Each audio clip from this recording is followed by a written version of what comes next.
அஸ்ஸலாமு அலைக்கும் வரஹ்மத்துல்லாஹி வபரகாத்துஹு. அளவற்ற அருளாளனும் நிகரற்ற அன்புடையவனுமாகிய எல்லாம் வல்ல ஏக இறைவனின் திருநாமத்தை கொண்டு என்னுடைய சிற்றுரையை நான் ஆரம்பம் செய்கிறேன். சிறப்புரை என்று யாரும் பயந்துவிட வேண்டாம் என்பதை நான் துவக்கத்திலேயே சொல்லிக் கொள்கின்றேன். தமிழ் கூறும் உலகமெங்கும் புகழ்பெற்ற பள்ளிவாசலாம் தஞ்சை ஆற்றங்கரை ஜும்மா பள்ளிவாசல். இந்த சிறப்பான பள்ளிவாசலிலே 5ஆம் ஆண்டு அல்லாஹுடைய மாபெரும் கிருபையால் தராவி தொழுவிக்கக்கூடிய வாக்கியத்தை இந்த அடியனுக்கு அல்லாஹு தஆலா வழங்கியிருக்கின்றான். ஒரு 10-20 வருடத்திற்கு முன்பு இந்த தஞ்சை ஆற்றங்கரை ஜும்மா பள்ளிவாசலிலே சிறப்பு வாய்ந்த மௌலானா அல்லாமா ஹசரத் சையத் அஹமத் ஹசரத் அவர்கள் மற்றும் ரஃபீஉத்தீன் பாக்கவி ஹசரத் அவர்கள், லியாக்கத் அலி ஹசரத் அவர்கள், காரி ஷாகுல் ஹமீத் ஹசரத் அவர்கள் போன்றவர்கள் எல்லாம் இங்கே தொழு வைத்து இங்கே நின்று தராவி தொழுவதற்காக, பயான் கேட்பதற்காக திருச்சி, ஐயம்பேட்டை, திருவாரூரிலிருந்தெல்லாம் வந்து ஒரு நேரத்திலே இங்கே விரும்பி தராவி தொழு வந்தவர்கள் நிறைய பேர்.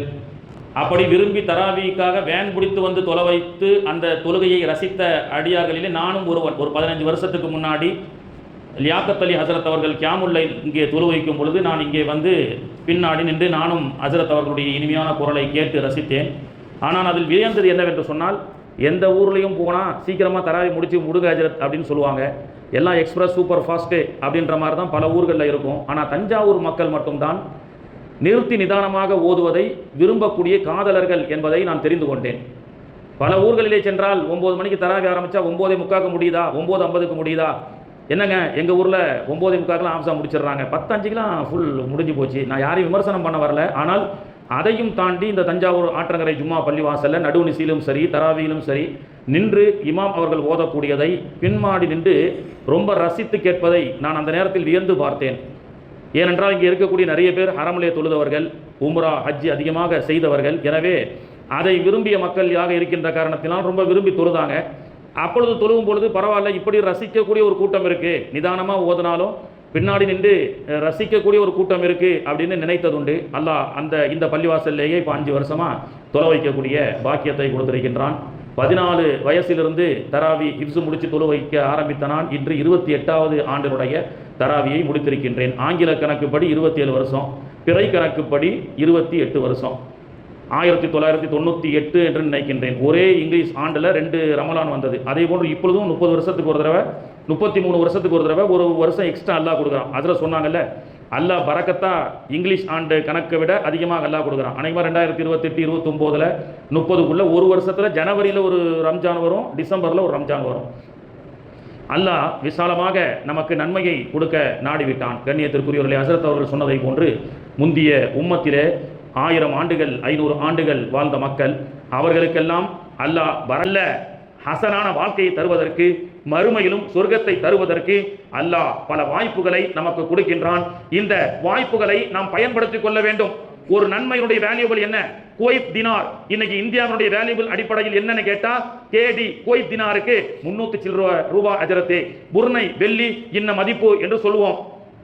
ஒரு ரியால், சவுதி ரியால். உம்ராவுக்கு போறாங்க, ஹஜரத் வாங்க டீ சாப்பிடலாம், டீ கடையில் போய் ஷாய் கம் ரியால் சலாஃப ரியால் அப்படின்றான். கம் ஷாய் சலாஃப ரியால். அஜரத்து சலாஃப ரியால்னா எம்புட்டு அஜரத்து? 3 ரியால்மா. 3 ரியால்னா எம்புட்டு அஜரத்து? 1 ரியாலுக்கு 25, 3 ரியாலுக்கு என்னத்தா 75 ரூபா. 75 ரூபாவா அஜரத்து டீ அப்படின்னு யோசிக்கிறோம். அதே ஹாஜிகள் அங்கே சென்று நேரத்தை வீணடிப்பார்கள். அவர்கள் அப்படி சிந்திக்க மாட்டார்கள். இங்கே ஹரம் மக்கா என்ற இந்த சிறப்பான இடத்தில் வந்திருக்கின்றோம், இங்கே 1க்கு 1 லட்சம் என்பதை அவர்கள் மறந்து விடுவதை போல நாம அல்லாஹு தஆலா இன்னைக்கு நம்மளை எல்லாத்தையும் குவைத்திலேயோ புர்னையிலேயோ கொண்டு வந்து வச்சிருக்கிற மாதிரி, இன்னைக்கு இதர நாட்கள்ல சம்பாதிக்கக்கூடிய 1 ரூபா தான். இன்னைக்கு ஹஜ்ரத் சொன்னாங்கல்ல, 84 வருஷம் செய்த இபாதத், லைலத்துல் கத்ரி ஹைரும் மின் அல்ஃபி ஷஹர், 1000 மாதங்களுடைய நன்மையினுடைய வேல்யூகளை பற்றி ஒரே ஒரு செய்தியை நாம் தெரிந்து கொண்டு நாம் இந்த பயானுடைய நிறைவுக்கு வருவோம். அல்லாஹ் கியாமத்து நாளில் சொர்க்கவாதியும் நரகவாதியும் சந்திக்கக்கூடிய ஒரு வாய்ப்பை தருவானாம். நேற்றைய தினம் அந்த சூறாவை ஓதினோம். மா சலகக்கும் ஃபீ சகர்.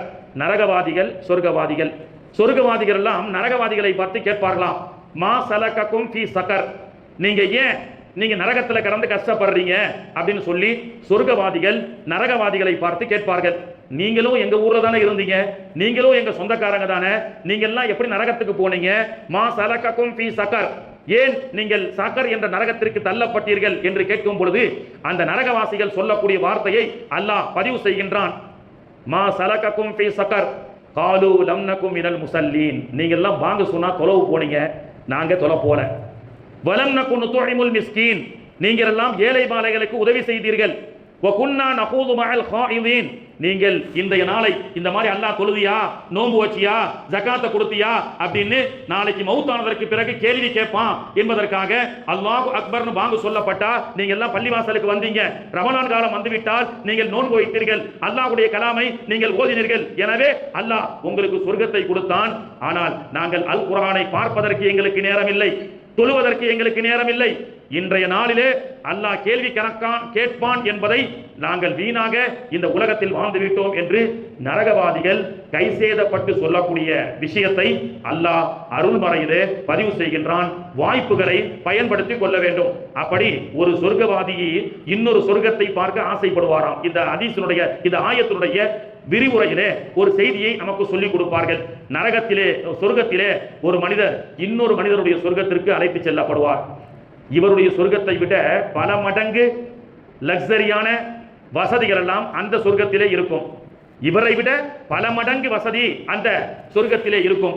அப்ப அந்த பார்க்க சென்ற அந்த சொர்க்கவாதி நினைப்பாரா, என்ன ஏன் சொர்க்கத்திலே இல்லாத இவ்வளவு வசதிகள் இந்த சொர்க்கத்திலே காணப்படுகிறது, இந்த சொர்க்கம் யாருக்குரியது என்று தெரிந்து கொள்ள ஆசைப்படுவார்.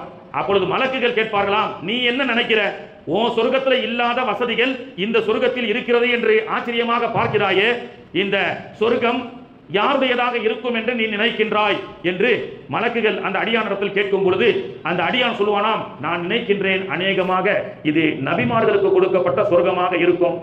மலக்கு சொல்வாரா, இல்ல, நான் நினைக்கின்றேன் இறைநேசர்கள் வலிமார்களுக்கு கொடுக்கப்பட்ட சொர்க்கமாக இருக்கும். இல்ல, நான் நினைக்கின்றேன் தீனுக்காக உயிர் நீத்த ஷஹாதத்துடைய அந்த மக்களுக்கு அல்லாஹ் கொடுத்திருப்பானோ என்று நினைக்கின்றேன். இல்லை, அப்படி என்றால் இது யாருடைய சொர்க்கம் என்று கேட்கும் பொழுது அந்த மலக்கு சொல்வாரா, உலகத்துல உன்னை விட ஒரே ஒரு சுப்ஹானல்லாஹ் அதிகமா சொன்னவருக்கு கொடுக்கப்பட்ட சொர்க்கம். நீ 10 லட்சம் என்று சொன்னால் அவர் 10 லட்சத்து 1 ஓதி இருக்கிறார். அந்த 1க்கு கிடைக்கப்பட்டதுதான் நீ மலக்குகளுக்கா நபிமார்களுக்கா இறைநேசர்களுக்கா என்று ஆச்சரியமாக நீ கேட்டாயே, அந்த சொர்க்கம் என்பது உலகத்தில் நீ சொன்ன சுப்ஹானல்லாஹ்வுடைய எண்ணிக்கையை விட ஒரு சுப்ஹானல்லாஹ் அதிகமாக சொன்னதற்காக அல்லாஹ் கொடுத்தான் என்று சொல்லப்பட்டது. எனவே ரமலான் என்ற இந்த சிறப்பான காலகட்டத்தில் அல்லாஹ் அருள்மறையை இறக்கி வைத்திருக்கின்றான். அந்த அருள்மறையை ஓரங்கட்டிவிட்டு நாம் வாழ்க்கையில் என்னத்தான் முயற்சி செய்தாலும் அதிலே பரக்கத் இல்லை என்பதை நாம் தெரிந்து கொள்ள வேண்டும். அதற்கு உதாரணம் துபாய், கத்தார், குவைத். சில பல காலங்களிலே அமெரிக்கர்களுடைய அந்த ஆதிக்கத்தின் பிடியில் இருந்து கொண்டு அருள்மறையை ஓரங்கட்டிவிட்டு அவர்கள் சொகுசான வாழ்க்கையில் வாழ்ந்திருக்கலாம். ஆனால் இப்பொழுது ஆட்டம் கண்டதை போன்று அல்லாஹ் ஆட்டத்தை கொடுக்கிறானா இல்லையா? எனவே அருள்மறையை ஓரங்கட்டிவிட்டு உங்களுடைய பிள்ளைகளுக்கு நீங்கள் MBBS படிக்க வச்சாலும் சரி, இன்ஜினியரிங் படிக்க வச்சாலும் சரி, அதிலே பரக்கத் இல்லை. தயவு செய்து பிள்ளைகளை அருள்மறையை ஓத வையுங்கள். இன்னும் அதிகபட்சமாக அருள்மறையினுடைய சுமக்கக்கூடிய மனப்பாடம் செய்யக்கூடிய ஹாஃபில்களாக உங்களுடைய பிள்ளைகளை நீங்கள் ஓத வையுங்கள். அப்படி என்ன கிடைக்கும்? என் பிள்ளைனா குர்ஆன் மனப்பாடம் செய்யப்பட்ட ஹாஃபிஸாவா ஓதுனா என்ன கிடைக்கும் தெரியுமா? சொர்க்கத்தினுடைய 10 டிக்கெட் அல்லாஹ் உங்களுக்கு கொடுப்பான். நாளைக்கு கியாமத் நாள்ல ஒரு நன்மை கூட யாரும் இன்னொருக்கு கொடுக்க முடியாது. ஆனால் பிள்ளைகளை அருள்மறையினுடைய 6666 ஆயத்துகளையும் மனப்பாடம் செய்ய வைத்த இது போன்ற ஹாஃபில்களாக உங்களுடைய பிள்ளைகளை நீங்கள் உருவாக்கினால் அல்லாஹ் சொர்க்கத்துடைய 10 டிக்கெட்டை அல்லாஹ் உங்களுக்கு கொடுப்பான் என்ற செய்தியை நாம் தெரிந்து கொள்ள வேண்டும். ஒரு நேரத்தில் இன்னைக்கு பெண்கள்லாம் தாய்மார்கள் திரளாக வந்திருக்கிறாங்க. ஒரு நேரத்தில் நன்னி அம்மா என்ன சொல்லுவாங்க, தோ குர்ஆன் ஏ ரம்ஜான் மே படேகா, நான் ரம்ஜான்ல 2 குர்ஆன் ஓத போகின்றேன் என்று பேத்தி சொல்லும்.